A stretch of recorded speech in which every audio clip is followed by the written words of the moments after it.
بسم اللہ الرحمن الرحیم۔ مطالب الفرقان، سورہ الشعراء، نمبر 26، مکی۔ آیت نمبر 1۔ قرآن مجید کی تفسیر خود قرآن مجید سے، از علامہ غلام احمد پرویز صاحب۔ اخذ و تلخیص محمد اکبر دکشت بھارتواج۔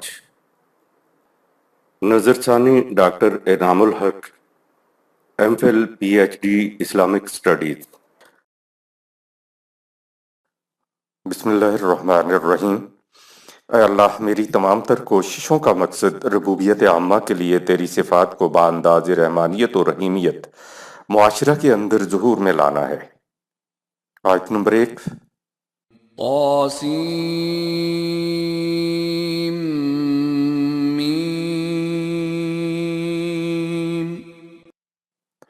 یہ تو آسین میم ہے، یا خدائے ذی الطول، بڑی قوتوں والا اور سمیع و علیم کا ارشاد ہے کہ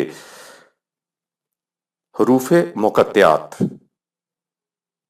طا سین میم، یہ حروف مقطعات ہیں، ان کو حرفوں ہی کی طرح پڑھنا ہوتا ہے۔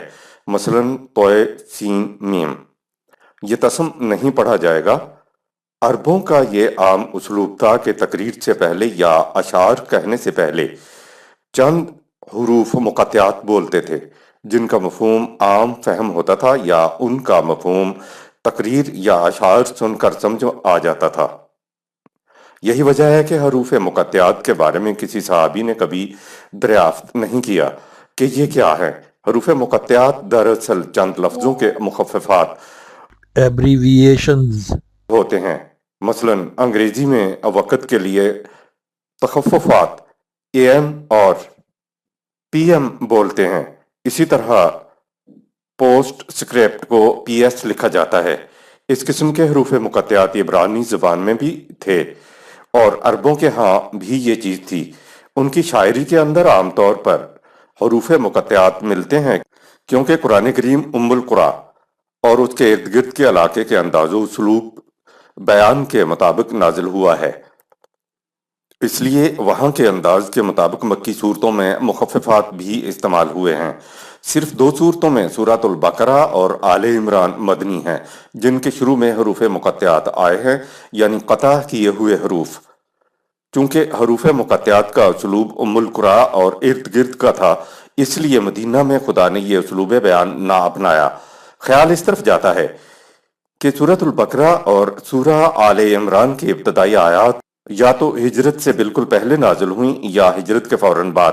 آج ہمیں معلوم نہیں کہ قرآن کے حروف مقطعات کا صحیح مفہوم کیا ہے۔ کچھ علماء اکرام اپنے اپنے انداز سے ان کا مفہوم لیتے ہیں۔ قرآن کریم میں جو حروف مقطعات ہیں ان کی تعداد 13 ہے۔ ان کا ہمارے نزدیک امکانی مفہوم مندرجہ ذیل ہو سکتا ہے۔ نمبر 1، الف لام میم۔ خدائے علیم و حکیم کا ارشاد ہے کہ سورۃ البقرہ مدنی، سورہ آل عمران مدنی، سورہ العنکبوت مکی، سورہ الروم مکی، سورہ لقمان مکی، سورہ السجدہ مکی۔ الف لام میم صاد۔ خدائے علیم و حکیم و بصیر کا ارشاد ہے کہ سورہ الاعراف۔ نمبر 3، الف لام را۔ خدائے علیم و رحیم کا ارشاد ہے کہ سورہ یونس مکی، سورہ ہود مکی، سورہ یوسف مکی، سورہ الرعد مکی، سورہ ابراہیم مکی۔ نمبر 4، قاف ہا یا عین صاد۔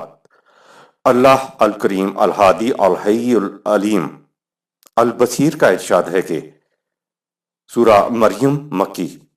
نمبر 5، طٰہٰ، اے مخاطب رسول، سورہ طٰہٰ مکی۔ نمبر 6، طاسین میم۔ خدائے ذی الطول، بڑی قوتوں والا اور سمیع و علیم کا ارشاد ہے کہ سورہ الشعراء، سورہ القصص مکی۔ نمبر 7، طاسین۔ خدائے ذی الطول و سمیع کا ارشاد ہے کہ سورہ النمل مکی، نمبر 8 یاسین، اے ہمارے رسول، یعنی وہ جس کی طرف یہ وحی کی جاتی ہے۔ سورہ یاسین مکی، نمبر 9 والصافات صفا، مجاہدین کی جماعتیں جو نظام خداوندی کی حفاظت کے لیے صف بستہ کھڑی رہتی ہیں۔ سورہ الصافات مکی، نمبر 10 صاد والقرآن ذی الذکر، اس بات کی صداقت پر یہ عالی مرتبت قرآن جو شرف انسانیت کا ضامن ہے اور گواہ ہے۔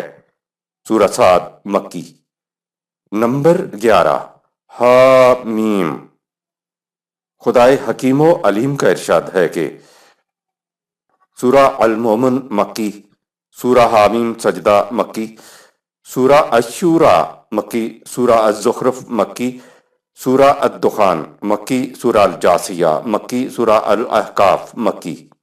نمبر 12 قاف، ذرا رکو اور جو کچھ کہا جاتا ہے اسے بغور سنو۔ سورہ قاف مکی، نمبر 13 نون والقلم وما یسطرون، اے رسول یہ مخالفین کہتے ہیں کہ تو دیوانہ ہے۔ سورہ القلم مکی۔ عربی مبین سے کیا مراد ہے؟ حروف مقطعات کا استعمال مکہ اور ارد گرد کی زبان عربی مبین ہوتا تھا۔ مدنی صورتوں میں صرف سورۃ البقر اور سورہ آل عمران میں یہ الفاظ آئے ہیں۔ ہو سکتا ہے کہ ان سورہ کا ابتدائی حصہ مکہ ہی میں نازل ہوا ہو یا ہجرت کے فوراً بعد۔ ان صورتوں کے علاوہ جہاں جہاں بھی حروف مقطعات استعمال ہوئے ہیں وہ تمام مکی صورتیں ہیں، کیونکہ قرآن کریم عربی مبین میں نازل ہوا ہے اور مکہ اور اس کے اطراف میں بولی جانے والی عربی زبان کو عربی مبین کہا جاتا تھا۔ لگتا ایسا ہے کہ سورہ البقرہ اور آل عمران کی ابتدائی آیات مکہ میں نازل ہوئیں۔ اس سے یہ بھی واضح ہوا کہ حروف مقطعات کا استعمال صرف عربی مبین میں ہوتا تھا، جو ام القرآن کے ارد گرد بولی جانے والی زبان تھی۔ لگتا یہ ہے کہ قرآن کریم میں استعمال ہونے والے حروف مقطعات خدا کے صفاتی ناموں کے مخففات ہیں۔ مثلاً طاسین میم میں طا آیا ہے، خدا کی صفت ذی طول سورہ 40 آیت نمبر 3 کے لیے ہے۔ طول کے معنی ہیں لمبا ہاتھ، جیسے کہ اقتدار کی وسعتیں، اختیارات کی پہنائیاں۔ سین سے ہم سمجھتے ہیں خدا کی صفت سمیع ہے اور میم سے خدا کی صفت علیم ہے، لہذا حروف مقطعات خدا کی صفات کے الفاظ کے حروف ہیں۔ آیت نمبر 2 تلك آیات الکتاب المبین، یہ جو کچھ بیان ہو رہا ہے اس کتاب کے قوانین ہیں جو مبین ہیں۔ قرآن کتاب المبین ہے۔ قرآن کریم کی آیات کو بینات کہا گیا ہے اور اس پوری کتاب کے متعلق متعدد مقامات میں کتاب المبین کہا گیا ہے، یعنی نہایت واضح اپنے مطالب کے بیان کرنے میں بڑی ہی فصیح کتاب۔ اس کتاب کو واضح اور فصیح ہونا ہی چاہیے تھا۔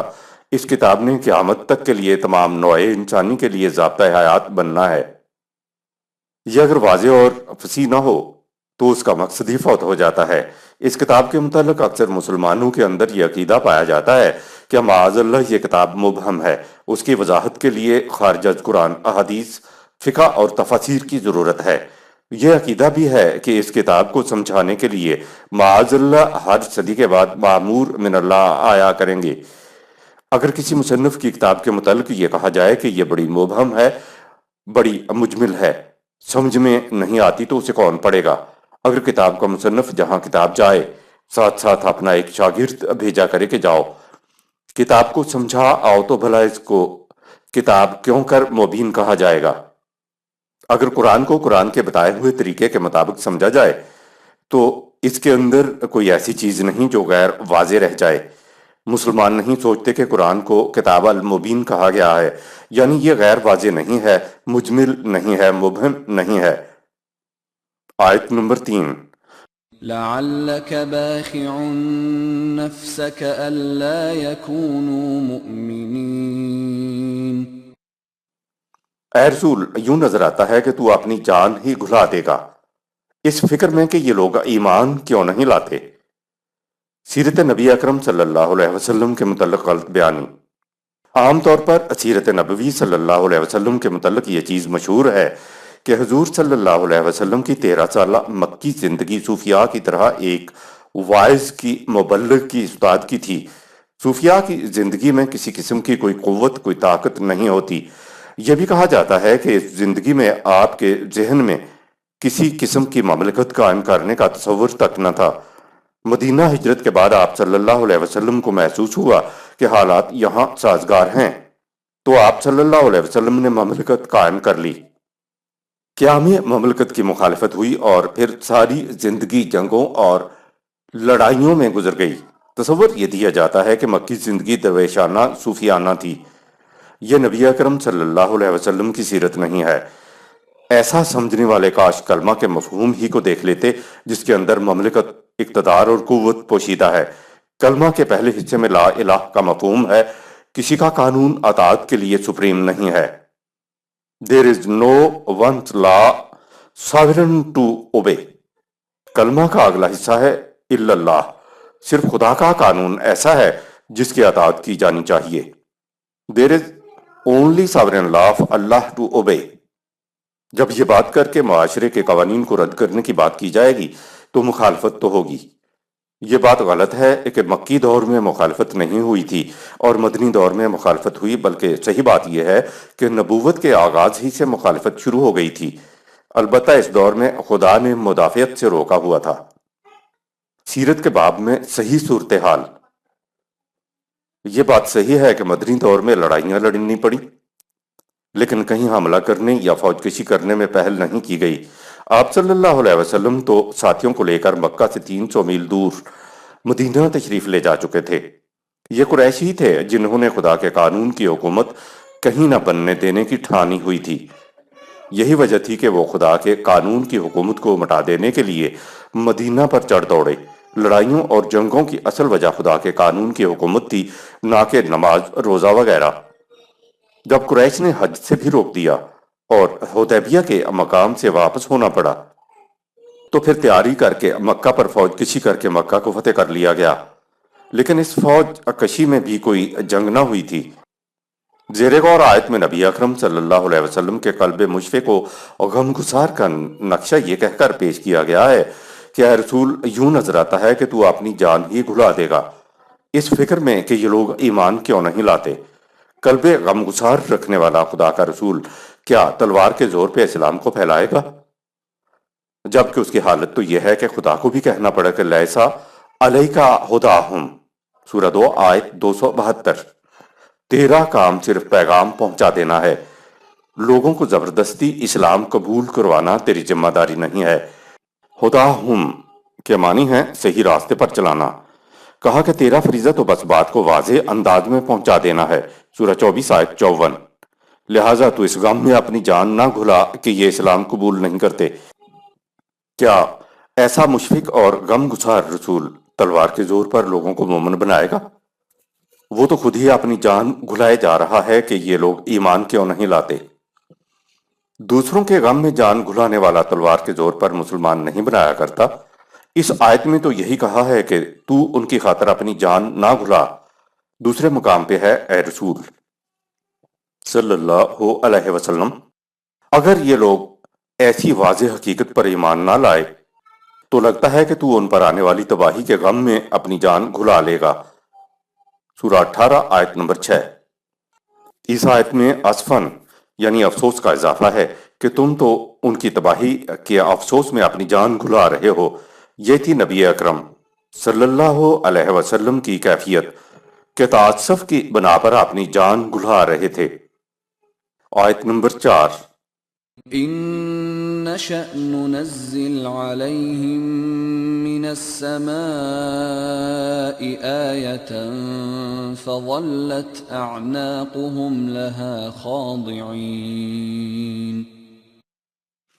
اگر ہم چاہتے کہ زبردستی ایمان قبول کروانا ہے تو ہمارے لیے کیا مشکل تھا کہ ہم آسمان سے ان پر کوئی ایسا واضح نشان نازل کر دیتے جس کے سامنے ان کی گردنیں جھک جاتی۔ لیکن علا وجہ البصیرت ہمارے قوانین کو تسلیم کرنا ہی ایمان ہے۔ آیت نمبر 5۔ وما يأتيهم من ذكر من الرحمن محدث إلا كانوا عنه معرضين۔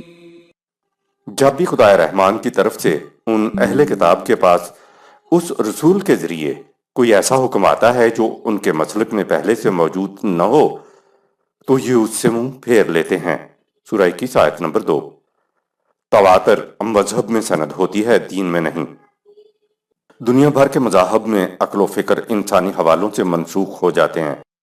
اگر پہلی بار کوئی بات سنی ہے تو اس پر غور و فکر کرنے کی بجائے پوچھا یہ جاتا ہے کہ کیا یہ بات پہلے بھی کسی نے کہی ہے؟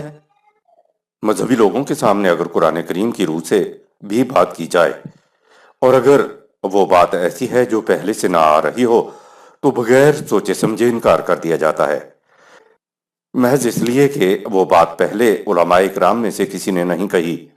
یہ ذہنیت آج کی نہیں ہے بلکہ مذہب اور طریقت میں شروع سے چلی آ رہی ہے۔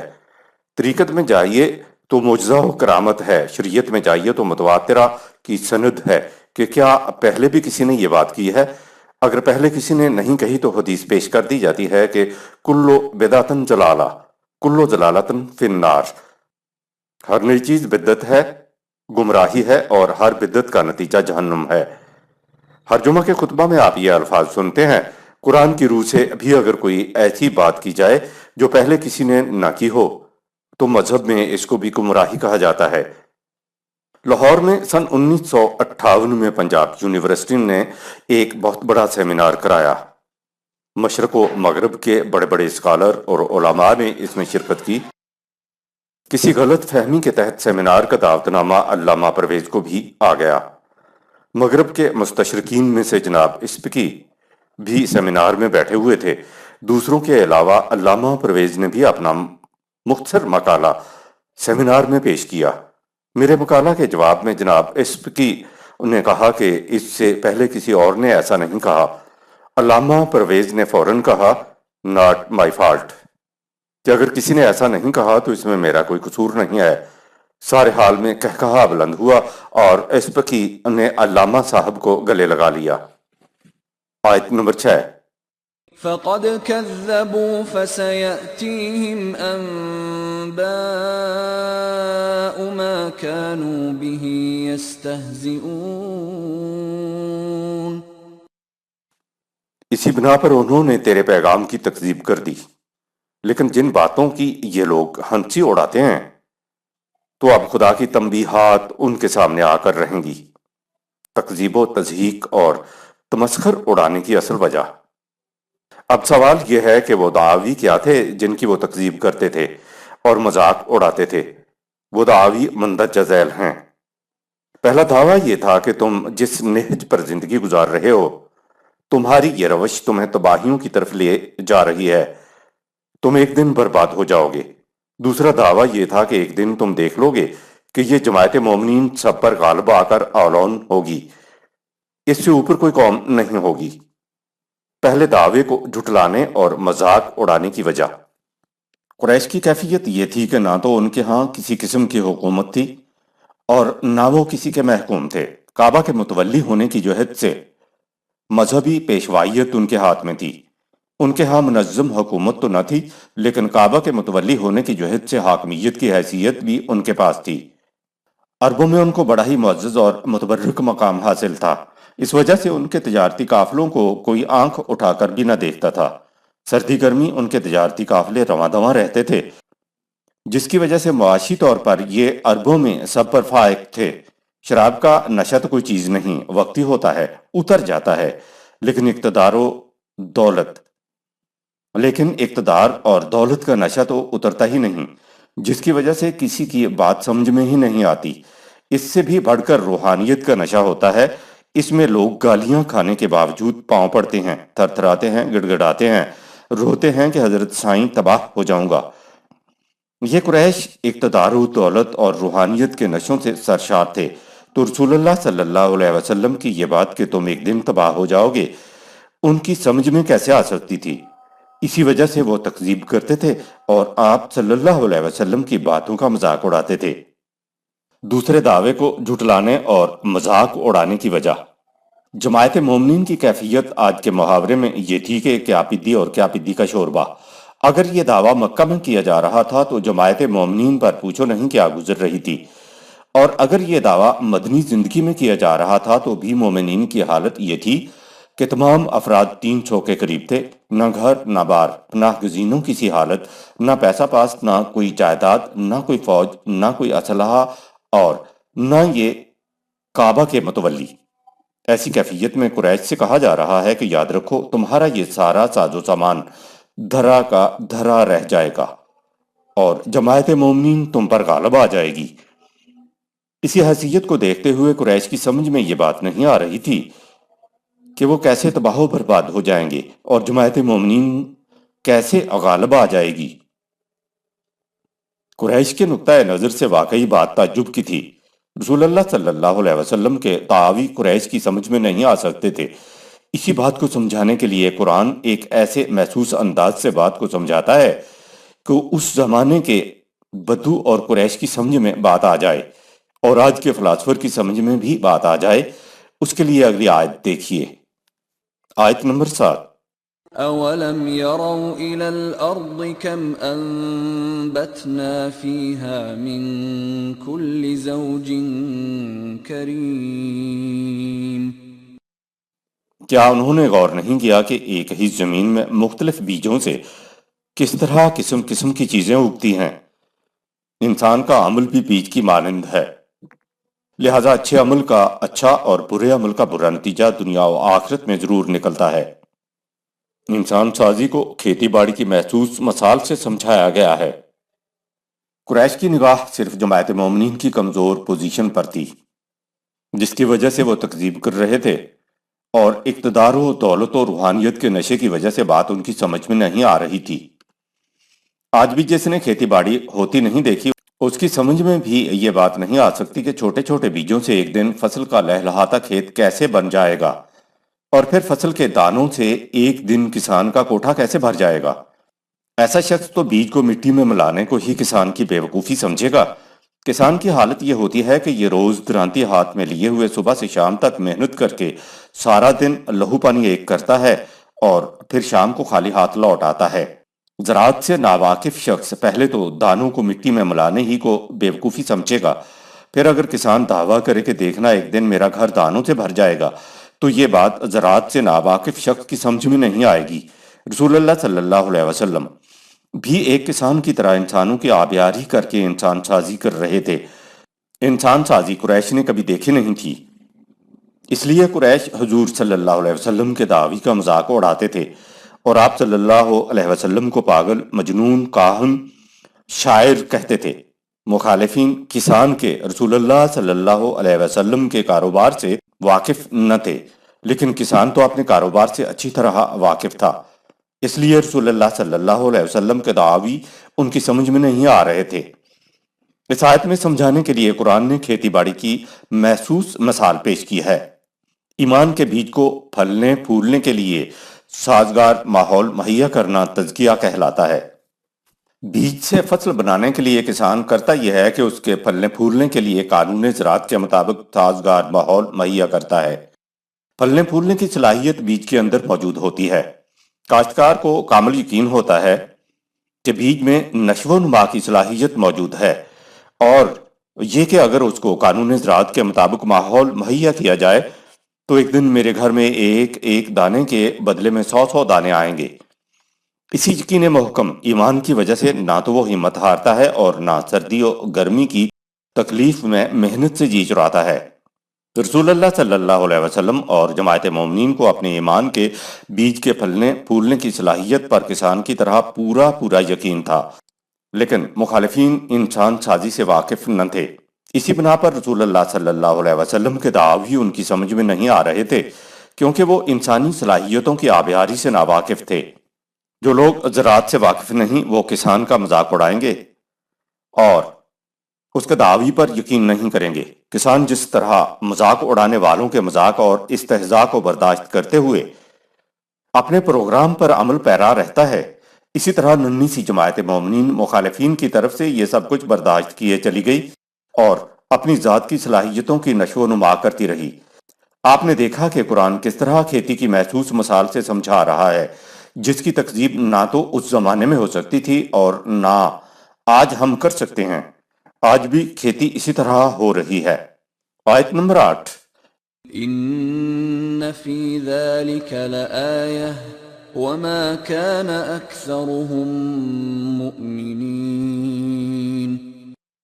ہمارے قانون کی کار فرمائی اور نتیجہ خیزی پر غور و فکر کرنے والوں کے لیے بلا شبہ بہت بڑی نشانیاں ہیں، لیکن یہ غور نہیں کرتے، اس لیے یہ اکثر ہمارے قوانین کی صداقت پر ایمان بھی نہیں لاتے۔ جس کو انسان سازی کی نتیجہ خیزی کا یقین ہو، اس کو سمجھ میں آ سکتا ہے کہ اس کے کتنے حیران کن نتائج نکلا کرتے ہیں۔ آیت نمبر 9۔ وَإِنَّ رَبَّكَ لَهُوَ الْعَزِيزُ الرَّحِيمُ۔ مخاطبین قوانین خداوندی کی نتیجہ خیزی پر ایمان لائیں یا نہ لائیں، یقیناً یہ اس خدا کے قوانین ہیں جو بڑی قوتوں کا مالک ہے، اس لیے ان قوانین کے حامل غالب آ کر خدا کے عطا کردہ سامان زیست کو نوع انسانی کے لیے عام کرتے ہیں۔ قانون کو نتیجہ خیز کرنے کے لیے دو چیزوں کی ضرورت ہے، ایک تو العزیز اور دوسری الرحیم۔ العزیز تو اس لیے کہ خدا کے قانون میں اتنی قوت ہو کہ وہ سورج کی حرارت، روشنی، ہوا، پانی پر کنٹرول رکھتا ہو، اور ساتھ ساتھ ان تمام چیزوں کا مٹی اور بیج کے اندر امتزاج پیدا کر سکتا ہو۔ اگر خدا کے قانون میں ایسی قوت نہیں ہے تو پھر بیج سے کھیتی نہیں لہلہائے گی۔ اور الرحیم لفظ اس لیے آیا ہے کہ ساری فصل کو صرف اپنے لیے دبا کر نہ بیٹھ جاؤ، بلکہ قوت الرحیم کے حامل انسان فصل کو انسانیت کی نشو و نما کے لیے کھلا رکھیں گے تاکہ ہر کوئی اپنی ضرورت پوری کر لے۔ داستان حضرت موسیٰ علیہ السلام میں قارونیت، حامانیت اور مذہبی پیشوائیت تینوں یکجا ہیں۔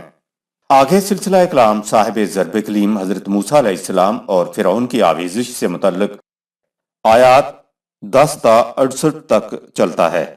صرف فرعون ہی نہیں، قرآن نے خود بتایا ہے کہ وَلَقَدْ أَرْسَلْنَا مُوسَىٰ بِآيَاتِنَا سُلْطَانٍ مُبِينٍ إِلَىٰ فِرْعَوْنَ وَهَامَانَ وَقَارُونَ، سورہ 40 آیات 23-24۔ موسیٰ کو فرعون، حامان اور قارون کی طرف بھیجا گیا تھا۔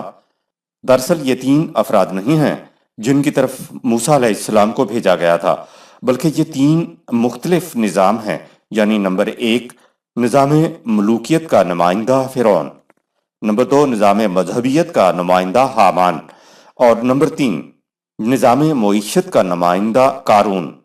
دیکھا جائے تو انسانیت کو کچلنے کے لیے تین ہی شکنجے اور لعنتیں ہیں، یعنی ملوکیت یعنی انسانوں کی انسانوں پر حکومت، برہمنیت یعنی مذہبی پیشوائیت۔ یہ مذہبی پیشوائیت انسانوں کی حکومت ملوکیت کو خدائی اختیارات کا حامل قرار دیتی ہے اور بادشاہ کو زمین پر خدا کا سایہ بتاتا ہے تاکہ محکوموں کے ذہنوں میں حکمرانوں کی تقدیس کا حالہ بن جائے اور ملوکیت مستحکم ہو جائے۔ اس اعتبار سے فرعون اور حامان دونوں کا آپس میں گٹھ جوڑ ہوتا ہے، اس لیے ان دونوں کا قرآن نے ساتھ ساتھ بیان کیا۔ تیسری لعنت قارونیت ہے، یہ نظام سرمایہ داری کا نمائندہ ہوتی ہے۔ ان سب کا مقصد یہ ہوتا ہے کہ رزق کے سرچشموں کو اپنے ہاتھ میں لے کر انسانوں کو بھوکا مارا جائے اور بھوکے انسانوں کے کندھوں پر اپنا لعنتی نظام قائم رکھا جائے۔ قرآن نے مختلف حضرات انبیاء کرام کے تذکار جلیلہ میں ان تینوں لعنتی محاذوں میں سے کہیں ایک کا ذکر کیا ہے تو کہیں دو کا، لیکن حضرت موسیٰ علیہ السلام اور فرعون کی کشمکش میں ان تینوں محاذوں کا ذکر آ گیا ہے، یعنی یہاں انسانیت کے لیے یہ تینوں لعنتیں یکجا تھیں۔ اس نسبت سے آپ سمجھ سکتے ہیں کہ حضرت موسیٰ علیہ السلام و ہارون علیہ السلام کو کس قدر سنگین محاذ آرائی کا سامنا تھا۔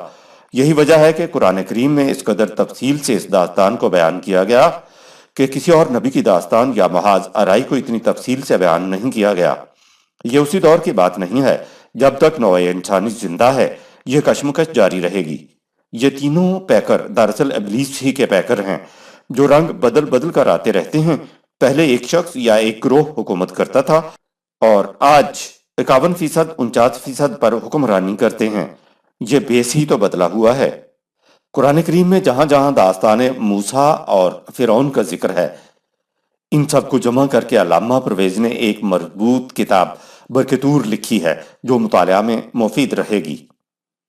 آیت نمبر 10 وَإِذْ نَادَى رَبُّكَ مُوسَىٰ أَنِ ائْتِ الْقَوْمَ الظَّالِمِينَ، جب ہم نے موسیٰ علیہ السلام کو آواز دی اور اس سے کہا کہ تم ظالم قوم فرعون کی طرف جاؤ جس نے بڑی سرکشی اختیار کر رکھی ہے۔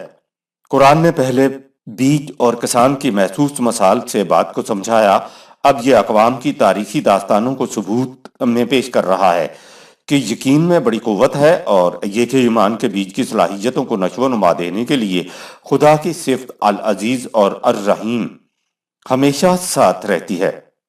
آیت نمبر 11 قوم فرعون ألا يتقون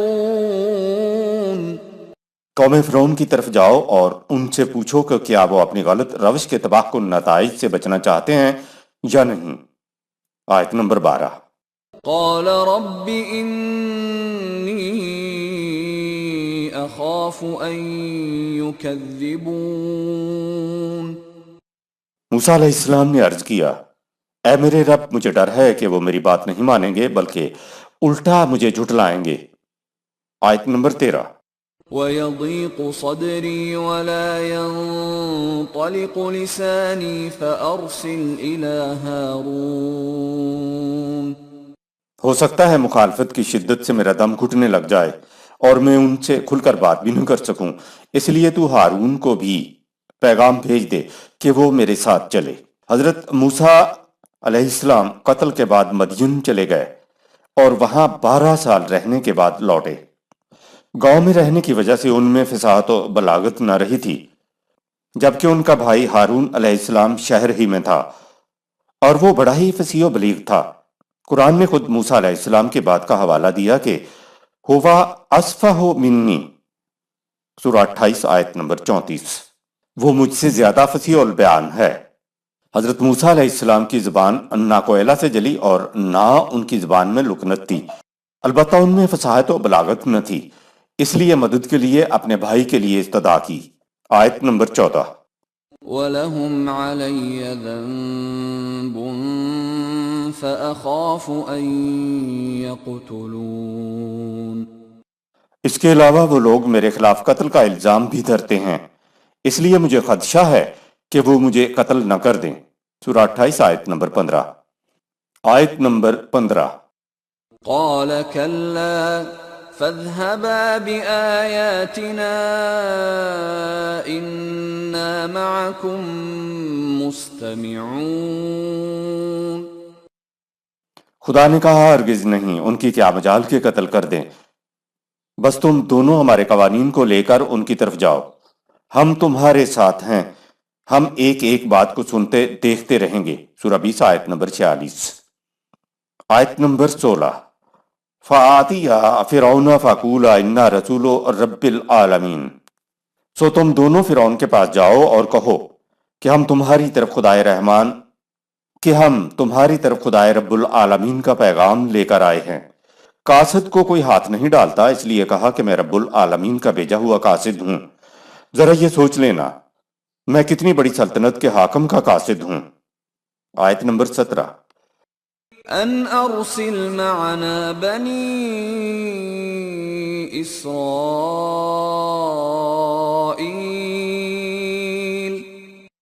پیغام یہ ہے کہ تیری حکومت تجھے مبارک، تو بس قوم بنی اسرائیل کو ہمارے ساتھ بھیج دے تاکہ وہ آزادانہ قوانین خداوندی کے مطابق زندگی بسر کر سکیں۔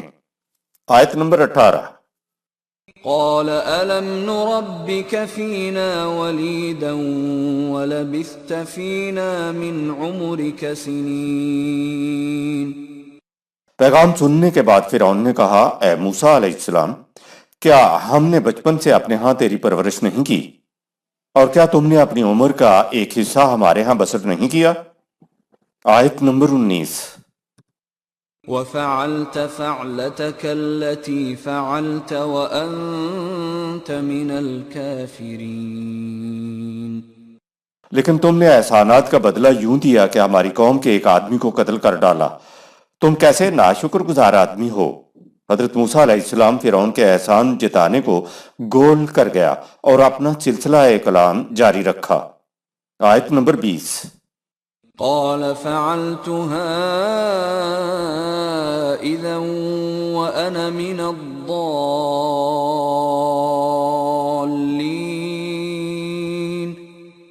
موسیٰ نے کہا اس وقت وہ کام مجھ سے نادانستگی میں سہون ہو گیا تھا، مجھے کیا خبر تھی کہ وہ مکہ مارنے سے مر جائے گا. سورہ 28 آیت 15. ضالین سورہ 26 آیت نمبر 20. اس لفظ کے معنی صرف گمراہ ہی نہیں ہوتے بلکہ اس کے معنی بے خبر، ناواقف، کنفیوزڈ اور سہون کام کرنے والے کے بھی ہوتے ہیں. آیت نمبر 21. ففررت منكم لما خفتكم فوهب لي ربي حكما وجعلني من المرسلين. پھر جب مجھے تم لوگوں سے اندیشہ ہوا کہ تم انصاف سے کام نہ لوگے تو میں تمہارے خوف سے بھاگ گیا. اس کے بعد خدا نے مجھے قوت فیصلہ عطا فرمائی اور مجھے رسولوں میں سے بنا دیا. آیت نمبر 22. وَتِلْكَ نِعْمَةٌ تَمُنُّهَا عَلَيَّ أَنْ عَبَّدتَّ بَنِي إِسْرَائِيلَ.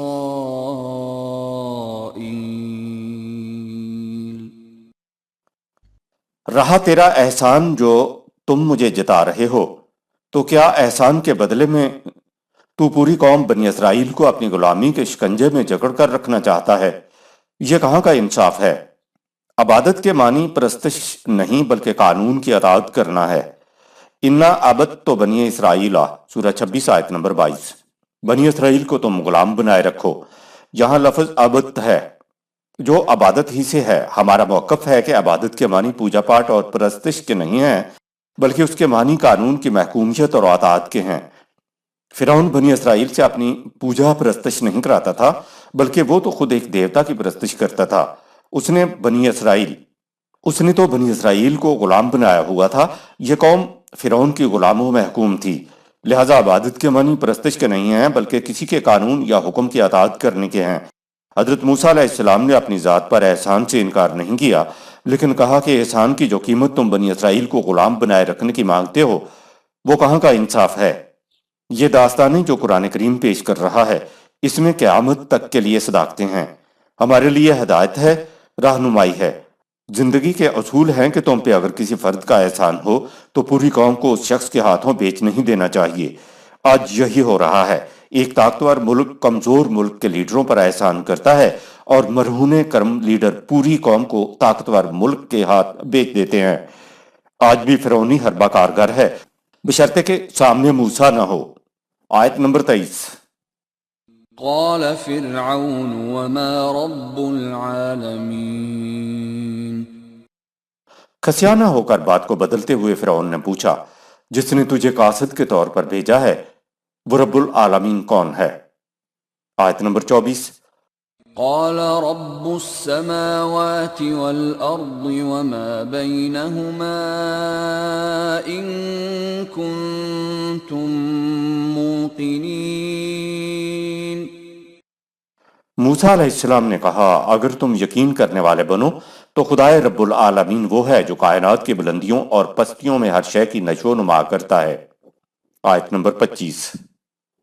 قال لمن حوله ألا تستمعون. اس پر فرعون نے اپنے ارد گرد بیٹھے درباریوں سے مذاق اڑاتے ہوئے کہا کیا تم غور سے سنتے نہیں ہو یہ کیا کہہ رہا ہے؟ حضرت موسیٰ علیہ السلام نے فرعون کی بات کو سنی انسنی کر کے اپنا سلسلہ کلام جاری رکھا. اگلی آیت دیکھیے. آیت نمبر 26. قال ربكم ورب آبائكم الأولين. موسیٰ علیہ السلام نے کہا جیسے میں رب العالمین کہہ رہا ہوں وہ تمہارا بھی رب ہے اور تمہارے آباء و اجداد کا بھی رب وہی ہے. آیت نمبر 27. قال إن رسولكم الذي أرسل إليكم لمجنون. فرعون نے اپنے اہل دربار سے مخاطب ہو کر کہا لو بھئی خدا نے تمہاری طرف اپنا رسول بھی بھیجا تو ایک پاگل کو بھیجا. آیت نمبر 28. قال رب المشرق والمغرب وما بينهما إن كنتم تعقلون۔ فرعون کی بات کو سنی انسنی کرتے ہوئے موسیٰ علیہ السلام نے کہا کہ وہ مشرق و مغرب جو کچھ ان کے درمیان ہے سب کی پرورش کرنے والا ہے، اگر تم ذرا بھی عقل سے کام لو تو یہ بات بآسانی سمجھ میں آ سکتی ہے۔ عقل اور معجزہ متضاد چیزیں ہیں۔ ان کنتم تعقلون، سورہ 26 آیت 28۔ اگر تم عقل سے کام لو، حضرت موسیٰ علیہ السلام نے عقل کی بات کی، عقل کو اپیل کی، لہٰذا آگے جو باتیں آئیں گی وہ عقل کو معاف کرنے والی باتیں نہیں ہوں گی۔ اگر لاٹھی پھینکی اور سانپ بن گیا تو اس میں ان کنتم تعقلون، سورہ 26 آیت 28، یعنی عقل والی کون سی بات ہے؟ معجزہ سے عقل کا کیا تعلق؟ معجزہ تو عقل کو معاف کر دیتا ہے، جبکہ حضرت موسیٰ علیہ السلام ان کو عقل سے کام لینے کی بات کر رہا ہے۔ عقل و فکر کو بالاتر رکھ کر کسی سے کسی بات کو منوانا وحی کے شایان شان ہی نہیں ہے۔ ہر رسول انسانی عقل کو اپیل کرنے کی دعوت دیتا تھا۔ یہ کیسے مان لیا جائے کہ بعض مقامات پر وہ معجزہ دکھا کر عقل کو معاف کر دیا کرتا تھا؟ عقل کو معاف کر دینا اللہ اور اس کے بھیجے ہوئے رسول کے لیے زیب نہیں دیتا۔ خدا کی قدرت سے ہمیں انکار نہیں، خدا تو کائنات کو عدم سے وجود میں لایا ہے، اس لیے کیا مشکل ہے کہ وہ ایک لاٹھی کو سانپ بنا دے؟ لیکن جن کے ہاتھوں سے آپ یہ کچھ ہو جانا کہتے ہیں ان کی دعوت تو عقل و فکر کی روح سے ہے۔ وہ تو کہہ رہا ہے کہ اگر تم ذرا بھی عقل سے کام لو تو یہ بات آسانی سے تمہاری سمجھ میں آ سکتی ہے۔ جس آیت میں عقل و فکر کی بات کی گئی ہے اس سے اگلی ہی آیت میں تو عقل و فکر معاف ہو جانے والی بات نہیں آئے گی۔ خدا کی طرف سے عقل و فکر کو اپیل کرنے کے باوجود معجزہ تسلیم کرنے والے بتائیں کہ پھر لاٹھی سانپ کیسے بن گئی تھی؟ معجزہ تو کہتے ہی اسے ہیں جس سے عقل و فکر عاجز آ جائے۔ آج 2-2.5 ہزار سال میں بڑھی ہوئی انسانی عقل بھی یہ کہتی ہے کہ یہ بات عقل میں آنے والی نہیں ہے۔ اگر معجزہ ہوتا تو فرعون نہ کہہ دیتا کہ تم نے مجھے ابھی کہا تھا کہ میں عقل کی روح سے بات کروں گا، اور اب تم جو کر رہے ہو یہ تو عقل میں نہیں آتی۔ غور و فکر کی بات ہے کہ قرآن خدا کی آخری کتاب ہے اور معجزہ دکھا دینا بھی آخری بات ہوتی ہے، تو گویا دلائل و برہان کے بعد معجزہ خدا کی طرف سے آخری چیز ہے۔ لیکن سارے قرآن میں یہ کہیں نہیں ہے کہ کوئی قوم معجزہ دیکھ کر ایمان لے آئی ہو۔ معجزے والی آخری تدبیر بھی خدا نے کر دیکھی کہ لوگ نبوت کے دعوے کو تسلیم کر لیں، لیکن لوگوں نے پھر بھی تسلیم نہیں کیا۔ تو کیا معاذ اللہ یہ ایسی بات نہ ہو گئی کہ خدا کی آخری ضرب بھی ناکام ہو کر رہ گئی؟ معجزے اگر دکھائے گئے تھے تو آخر ان کا مقصد کیا تھا جبکہ لوگ ایمان نہیں لائے؟ آیت نمبر 29۔ قال لئن اتخذت إلها غيري لأجعلنك من المسجونين۔ فرعون بولا کان کھول کر سن لو، اگر تم نے میرے سوا کسی اور کو صاحب اقتدار تسلیم کیا تو میں تمہیں جیل خانے بھجوا دوں گا۔ اس آیت میں الہن آیا ہے۔ الہ کے معنی معبود کے نہیں ہوتے کہ جس کی پرستش کی جائے۔ فرعون موسیٰ علیہ السلام سے اپنے آپ کو معبود نہیں منوا رہا تھا، وہ کہہ یہ رہا تھا کہ میرے سوا کسی اور کو صاحب اقتدار تسلیم نہ کرنا ورنہ جیل بھیج دیے جاؤ گے۔ آیت نمبر 30۔ قال اولو جئتك بشيء مبين۔ موسیٰ علیہ السلام نے کہا کیا تو اس صورت میں بھی مجھے قید کرے گا جبکہ میں کچھ واضح دلائل لے کر آیا ہوں۔ آیت نمبر 31۔ قال فأت به إن كنت من الصادقين۔ فرعون نے کہا دلائل کی بات کرتے ہو تو لاؤ پیش کرو دلائل اگر تم سچے ہو۔ آیت نمبر 32۔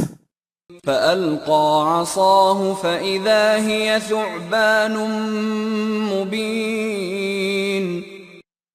اس پر موسیٰ علیہ السلام نے عصا پیش کیا، یعنی انظار پر مبنی خدا سے ملنے والے وہ قوانین و ضوابط پیش کیے جنہیں وہ نہایت مضبوطی سے تھامے ہوئے تھا۔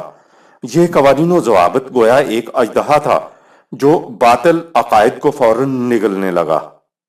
عصا ثعبان اور ید بیضا کے لیے دیکھیے آیات سورہ 7 آیات 107-108، سورہ 20 آیات 17 تا 25 اور سورہ 28 آیات 31-32۔ آیت نمبر 33۔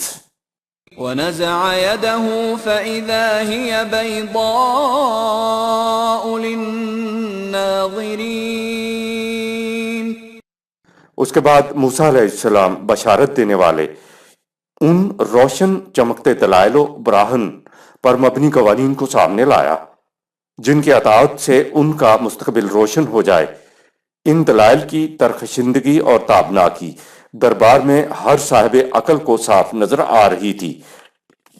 ید بیضا عصا کے لیے دیکھیے آیات سورہ 7 آیات 107-108، سورہ 20 آیات 17-25، سورہ 28 آیات 31-32۔ تفسیر میں عصائے موسیٰ علیہ السلام کا سارا ذکر تورات کا بیان کرتا ہے۔ عربی میں عصا کے معنی قوت و اقتدار ہے۔ جو کچھ عصائے موسوی کے متعلق مشہور ہے وہ سارا تورات میں موجود ہے۔ ہمارے ہاں عصائے موسیٰ علیہ السلام کی داستان وہاں سے آئی ہے۔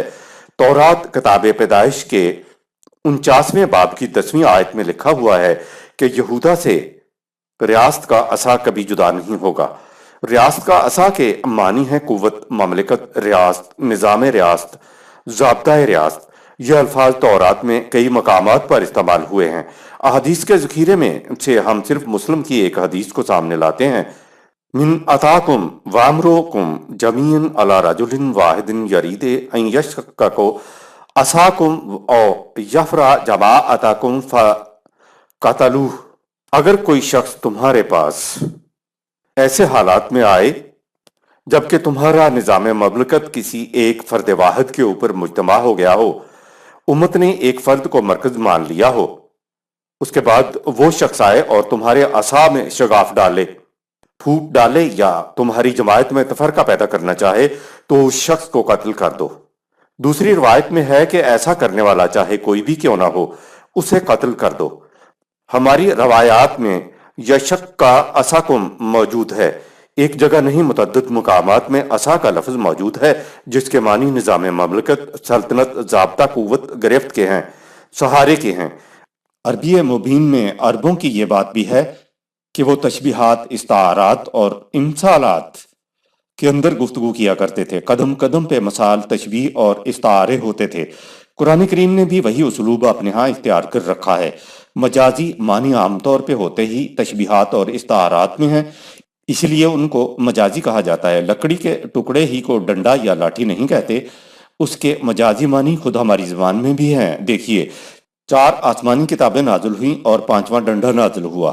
ڈنڈے سے مراد کوئی بڑا بانس تو نہیں کہ اللہ میاں نے اوپر سے پھینک دیا تھا۔ ڈنڈے سے مراد یہاں قوت و اقتدار ہے۔ عصا یعنی لاٹھی کا استعمال ہماری زبان میں مزید دیکھیے، جس کی لاٹھی اس کی بھینس۔ یہاں بھینس سے مویشی جانور مراد نہیں ہے اور نہ ہی لاٹھی سے مراد لکڑی کا ٹکڑا ہوتا ہے۔ لاٹھی سے مراد قوت و اقتدار ہوتا ہے، یا ہم کہتے ہیں مقدمے کا فیصلہ اس کے حق میں ہوگا جس کے ہاتھ میں لاٹھی ہے۔ تو یہاں بھی لکڑی کا ٹکڑا مراد نہیں ہے بلکہ قوت مراد ہے۔ یہ تھے عصا کے لغوی اور مجازی معنی۔ اب ہم ید بیضا کو لیتے ہیں۔ ید بیضا کی مزید وضاحت۔ عربوں کے ہاں ید کے معنی ہاتھ، لیکن یہ ید کے لفظ کو متعدد مفاہیم میں استعمال کرتے ہیں۔ ہمارے ہاں اردو میں بھی ہاتھ سے بہت سے مفہوم مراد ہوتے ہیں، مثلا فلاں کے ہاتھ بڑے لمبے ہیں۔ اس سے مراد یہ نہیں ہے کہ اس شخص کے ہاتھ نارمل سے زیادہ لمبے ہیں، بلکہ مراد یہ ہے کہ اس کے تعلقات کا حلقہ بڑا ہی وسیع ہے، لہٰذا درپیش مشکلات سے وہ نکل جائے گا۔ یا فلاں کے ہاتھ صاف ہیں سے مراد یہ نہیں کہ اس نے صابن سے ہاتھ دھو کے صاف کر لیے ہیں، بلکہ مراد یہ ہے کہ فلاں شخص پر الزام خواہ مخواہ لگایا جا رہا ہے، اس کا ان الزامات سے کوئی تعلق نہیں ہے۔ یا ہم کہتے ہیں کہ اس معاملے میں غیروں کے ہاتھ ملوث ہیں، اس سے مراد یہ ہے کہ اس معاملے میں غیروں نے سازش کی ہے۔ یا ہم کہتے ہیں کہ ذرا میرے ہاتھ تو آ جائے، سے مراد کہ ذرا میری گرفت میں آ جائے۔ آپ نے دیکھا لفظ ایک ہی ہے لیکن اس کے استعمال سے کس طرح معنی بدلتے جاتے ہیں۔ قرآن سمجھتے ہوئے یہ بات پیش نگاہ رہنی چاہیے کہ عرب ان الفاظ کو کن کن مفاہیم میں استعمال کرتے تھے۔ ید کے معنی ہاتھ کے علاوہ قوت، دلیل، طاقت، گرفت کے ہیں۔ ید کے ساتھ بیضا لفظ کا بھی اضافہ ہے۔ بیضا کے معنی روشن کے ہیں۔ بیضا کا ترجمہ اگر روشن دلیل کر لیا جائے تو بات صاف ہو جاتی ہے۔ آپ اپنے ہاں ملت بیضا استعمال کرتے ہیں۔ ملت بیضا اردو کا لفظ نہیں ہے، یہ تو ایک حدیث میں آیا ہوا ہے، لَقَدْ تَرَكْتُمْ عَلَى مِثْلَ الْبَيْضَاءِ لَيْلَهَا وَنَهَارَهَا سُوءًا مسئلہ کے معنی ملت کے ہوتے ہیں، لہٰذا مثل البیضا سے مراد ہے ملت بیضا۔ عربی ٹکڑے کا ترجمہ ہو جائے گا، میں تم میں ملت بیضا چھوڑ کے چلا ہوں۔ یہ امت ایسی بیضا، ایسی روشن ہے جس میں رات اور دن ایک جیسا روشن رہے گا، تاریکی نہیں آئے گی، یعنی رات ہو کہ دن یہ امت قوانین خداوندی کی روشنی میں سفر کرے گی۔ تاریکی ان کے قریب اس لیے نہیں آئے گی کیونکہ وہی روشنی ان کے ساتھ ہوگی۔ اس تمہید کا مقصد یہ ہے کہ قرآن کے معانی کو قرآن کریم کے مفردات کے لغوی اور مجازی معنی کو پیش نگاہ رکھتے ہوئے سمجھا جائے تو پھر بات سمجھ میں آ جاتی ہے۔ سحر کے معنی جادو اور ساحر کے معنی جادوگر کے علاوہ فریب کاری اور مذہبی فریب کار کے بھی ہوتے ہیں۔ فرعون کے دربار میں جادوگری کا مقابلہ نہیں ہو رہا تھا، وہ تو ہم نے سحر کے معنی صرف جادو اور ساحر کے معنی صرف جادوگر کر لیے تو فرعون کے دربار میں یہ جادوگری کا مقابلہ دکھائی دینے لگا اور ساری الجھن پیدا ہو گئی۔ حالانکہ عربی میں سحر کے معنی فریب کاری اور ساحر کے معنی مذہبی فریب کار کے بھی ہوتے ہیں۔ مندروں کے اندر یہ کاہن، یہ شاعر، یہ پیشن گوئیاں کرنے والے، ہاتھ دیکھنے والے اور دیگر فریب کاریاں کرنے والے کہتے یہ تھے کہ یہ چیز ہم سحر کی بنا پہ کرتے ہیں۔ ان کو ساحر کہا جاتا تھا۔ مذہبی پیشواؤں کے لیے بھی یہ لفظ بولا جاتا تھا۔ سحر یا ساحر کے الفاظ ان کے ہاں برے معنی میں استعمال نہیں ہوتے تھے، بلکہ معاشرے میں ان لوگوں کو جو عزت حاصل تھی اس عزت کے ساتھ ہی یہ الفاظ استعمال ہوتے تھے۔ مناظرین، سورہ 26 آیت نمبر 33 کا لفظ قرآن میں موجود ہے تو ہم یہ معنی کیوں نہ لیں کہ حضرت موسیٰ علیہ السلام کو ایک مذہبی شخص سمجھتے ہوئے فرعون نے اپنے بڑے بڑے مذہبی پیشواؤں کو مقابلے کے لیے یا مناظرے کے لیے بلایا تھا تاکہ حضرت موسیٰ علیہ السلام کو بھرے مجمع میں ایک مناظرے میں شکست دی جائے۔ بھرے مجمع کا فیصلہ اس لیے کیا گیا تاکہ شکست کی صورت میں ناظرین دور دور تک پھیلا دیں کہ حضرت موسیٰ علیہ السلام جھوٹا تھا۔ مفہوم میں لفظ مناظرہ لینے سے بات صاف ہو جاتی ہے کہ فرعون کے دربار میں جادوگری کے تماشے کے بجائے ایک مناظرہ ہوا تھا۔ اس مناظرہ میں مناظرین یعنی مذہبی پیشواؤں نے اپنے باطل عقائد سے متعلق دلائل دیے، جن کو تمثیلی انداز میں رسیاں کہا گیا ہے۔ رسیاں سانپ بن کر چلنے لگیں سے مراد ہے کہ باطل دلائل کا اثر فرعون، اہل دربار اور دیگر پر ہونے لگا کہ ہاں ان دلائل کا توڑ نہیں ہو سکتا، کیونکہ ان دلائل نے ہمیں بڑی ہی صورت کے ساتھ متاثر کیا ہے، اور حضرت موسیٰ علیہ السلام نے وحی کے مطابق دلائل دے کر ان کے دلائل کو باطل ثابت کر دیا۔ باطل عقائد کو باطل ثابت کرنے کو تمثیلی انداز میں اجتہا کہا گیا ہے، جس نے باطل عقائد کے اثرات کو یوں مذہبی پیشواؤں کے ذہنوں سے صاف کیا جیسے اجتہا سارے سمپولیوں کو باطل عقائد کو صاف کر گیا ہو۔ یہ یاد رہے کہ قرآن کریم میں نظرات کا لفظ مناظرے کے لیے آیا ہے، تنقید کے لیے آیا ہے۔ انبیاء کرام کی تعلیم کے دو اہم گوشے، ایک گوشہ تو نذیر ہے اور دوسرا بشیر ہے۔ انذار پر مبنی تعلیم کی روح سے ایک نبی قوم کو بتاتا تھا کہ تمہارے غلط نظام کا نتیجہ تباہ کن ہے، اگر تم نے اپنی موجودہ غلط روش کو نہ بدلا تو تم ہلاک ہو جاؤ گے، برباد ہو جاؤ گے۔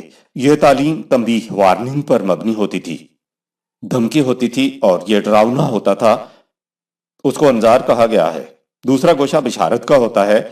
ایک نبی صرف دھمکی ہی نہیں دیتا، صرف ڈراتا ہی نہیں ہے، بلکہ وہ بتاتا ہے کہ اپنی موجودہ روش کو اگر تم میری روش کے مطابق کر لو گے، یعنی وحی کے مطابق اپنی روش کر لو گے تو تمہیں خوشگواریاں اور رحمتیں ملیں گی، تمہاری زندگی خوشگواریوں میں گزرے گی۔ حضرت موسیٰ علیہ السلام کی تعلیم کا پہلا گوشہ عصا کی بات تھی، یعنی انذار کی بات تھی، جس میں بتایا گیا کہ تمہاری غلط روش کا نتیجہ کتنا تباہ کن ہوگا۔ تنبیہ کرنے کے بعد بتایا کہ اگر تم اپنا نظام وحی کے مطابق کر لو تو نتیجہ خوشگوار ہوگا۔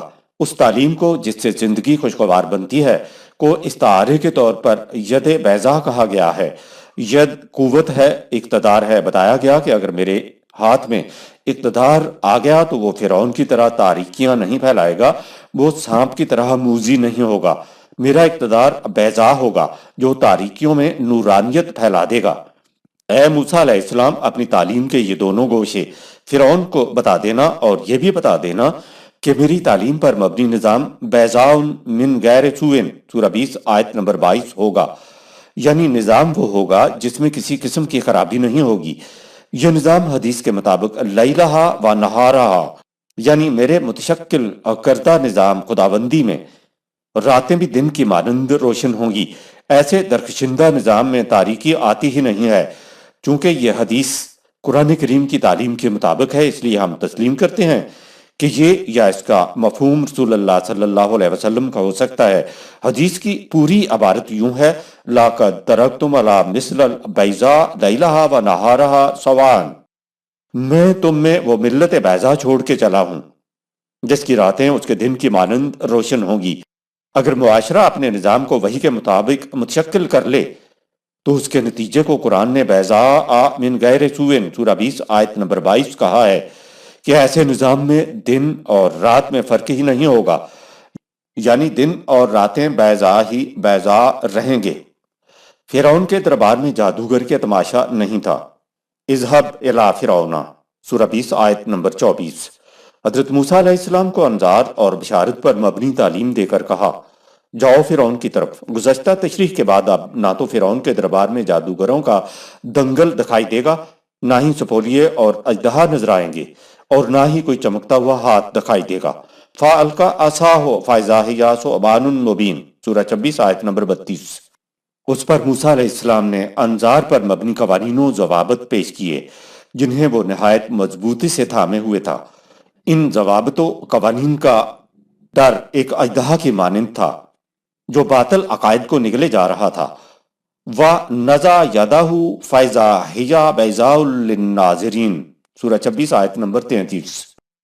انظار پر مبنی تعلیم کے بعد موسیٰ علیہ السلام خدا کے عطا کردہ بشارت پر مبنی ان دلائل نیرہ کو سامنے لایا جس کے مطابق زندگی بسر کرنے سے ان کا مستقبل روشن ہو جائے گا، اور ان دلائل کی درخشندگی اور تابناکی ہر دیدہ بینا کو صاف نظر آ رہی تھی۔ فَأَلْقَوْا حِبَالَهُمْ وَعَصِيَّهُمْ وَقَالُوا بِعِزَّتِ فِرْعَوْنَ إِنَّا لَنَحْنُ الْغَالِبُونَ سورہ 26 آیت نمبر 44۔ مذہبی پیشواؤں نے رسیاں اور لاٹھیاں یعنی بودی دلیلیں پیش کیں اور کہا کہ فرعون کے جاہو جلال کی قسم، ہم آج ضرور میدان مار لیں گے۔ اس مفہوم سے صاف نظر آ رہا ہے کہ اگرچہ ان کی دلیلیں تو بے حد کمزور تھیں، لیکن چونکہ وہ فرعون کی جاہو حشمت اور قوت و جبروت کو اپنی پشت پر سمجھتے تھے، اس لیے انہیں اپنی کامیابی کا یقین تھا۔ فَأَلْقَىٰ مُوسَىٰ عَصَاهُ فَإِذَا هِيَ تَلْقَفُ مَا يَأْفِكُونَ سورہ 26 آیت نمبر 45۔ موسیٰ علیہ السلام نے نظام خداوندی کی تائید میں انظار پر مبنی قوانین خداوندی پیش کیے جو مذہبی پیشواؤں کی فریب پر مبنی دلیلوں کو ایک ایک کر کے نگل گئے۔ فَأُلْقِيَ السَّحَرَةُ سَاجِدِينَ سورہ 26 آیت نمبر 46۔ موسیٰ علیہ السلام کے دلائل اس قدر واضح بین اور محکم تھے کہ ان کی روشنی میں مذہبی پیشواؤں پر موسیٰ علیہ السلام کی دعوت کی صداقت بے نقاب ہو گئی اور انہوں نے اس کے سامنے سر تسلیم خم کر دیا۔ اپنے سے بڑا جادو کا تماشا دیکھ کر ایسا ایمان کوئی نہیں لاتا جیسا فرعون کے مذہبی پیشوا لائے۔ قرآن مناظرے کے منظر اور اس کے اثرات کو خود بیان کرتا ہے۔ حضرت موسیٰ علیہ السلام کے دلائل سن کر سب مذہبی پیشواؤں نے سر تسلیم خم کر لیا اور انہوں نے کہا کہ ہم موسیٰ و ہارون کے خدا پر ایمان لے آئے ہیں۔ اگر مروجہ ترجمہ ذہن میں ہو تو ذہن میں آئے گا کہ موسیٰ علیہ السلام نے جو اتنا بڑا جادو دکھایا تو جادوگروں نے سمجھ لیا کہ موسیٰ علیہ السلام تو بہت بڑا جادوگر ہے۔ جادو تو وہ کہتے ہی فریب کو تھے، اگر ایسا تھا تو صرف اپنی شکست تسلیم کرنے تک ہی رہتے۔ اگر موسیٰ علیہ السلام کا فریب ان کے فریب سے بڑا تھا تو وہ ایمان کیوں لائے، اور ایمان بھی اس درجے کا کہ فرعون کہتا ہے کہ دیکھنا میں تمہارا کیا حشر کرتا ہوں۔ جواب میں وہ کہتے ہیں فَقْزِ مَا أَنْتَ قَازٍ سورہ 20 آیت نمبر 72۔ جو تیرے جی میں آئے وہ کر گزر، ہمارا تو کچھ نہیں بگاڑ سکتا، کیونکہ اِنَّا إِلَىٰ رَبِّنَا مُنْقَلِبُونَ سورہ 26 آیت نمبر 50۔ ہمارے اندر ایک انقلاب آ گیا ہے جس کے نتیجے میں اب ہمارا منتہا نگاہ خدا ہو گیا ہے۔ انسان کے قلب میں ایسا تغیر بڑے بڑے جادو سے بھی نہیں ہو سکتا۔ القائے عصا عربی محاورہ ہے جس کے معنی منزل پہ پہنچ کر رکنے کے ہیں۔ قرآن نے حضرت موسیٰ علیہ السلام اور فرعون کی داستان کو مختلف مقامات پہ دہرایا ہے۔ ایک مقام دیکھیے وَأَوْحَيْنَا إِلَىٰ مُوسَىٰ أَنْ أَلْقِ عَصَاكَ سورہ 7 آیت نمبر 117۔ اس کا مفہوم یہ نہیں ہے کہ ہم نے موسیٰ علیہ السلام کو وحی کی کہ اپنی لاٹھی کو زمین پر پھینک۔ عربی زبان میں القائے عصا کے معنی ہیں کسی مقام پر رک کر پوری قوت کو مرتکز کر کے پھر سے استعمال کرنا۔ رکنا اس کے معنی ہوتا ہے۔ القل مسافر عصاہو کے معنی ہے مسافر نے اپنی لاٹھی ڈال دی۔ بقول تاج العروس، یہ عربوں کے ہاں یہ بتانے کے لیے محاورہ ہے کہ مسافر منزل پہ پہنچ کر ٹھہر گیا۔ جب مسافر منزل پہ پہنچتا ہے تو رک کر سب سے پہلے اپنی لاٹھی کو رکھتا ہے اور اس کے بعد اپنے جوتے اتارتا ہے۔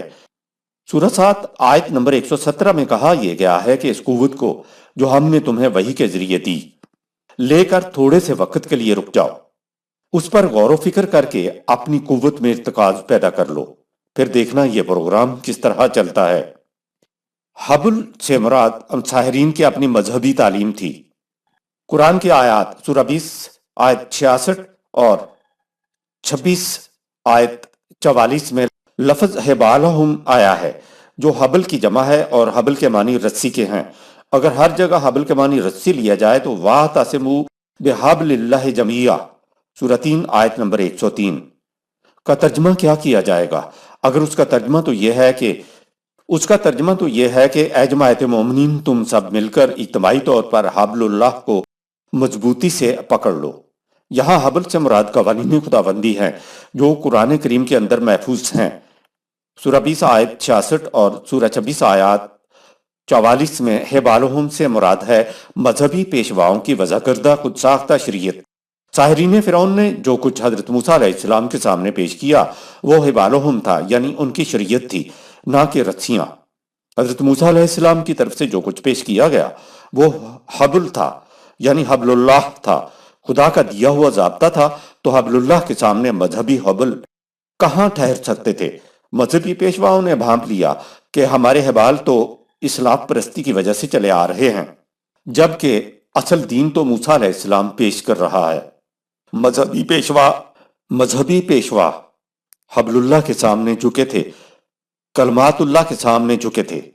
آیت نمبر 34 قال لملئ حولہ ان ھذا لساحر علیم۔ اس پر فرعون نے اپنے درباریوں سے کہا یہ شخص یقیناً بڑا سحر البیان ہے جو جھوٹ کو سچ بنا کر دکھاتا چلا جا رہا ہے۔ سحر کا مفہوم اوپر دیے گئے حوالوں میں ملاحظہ فرمائیں۔ صدق اللہ العظیم۔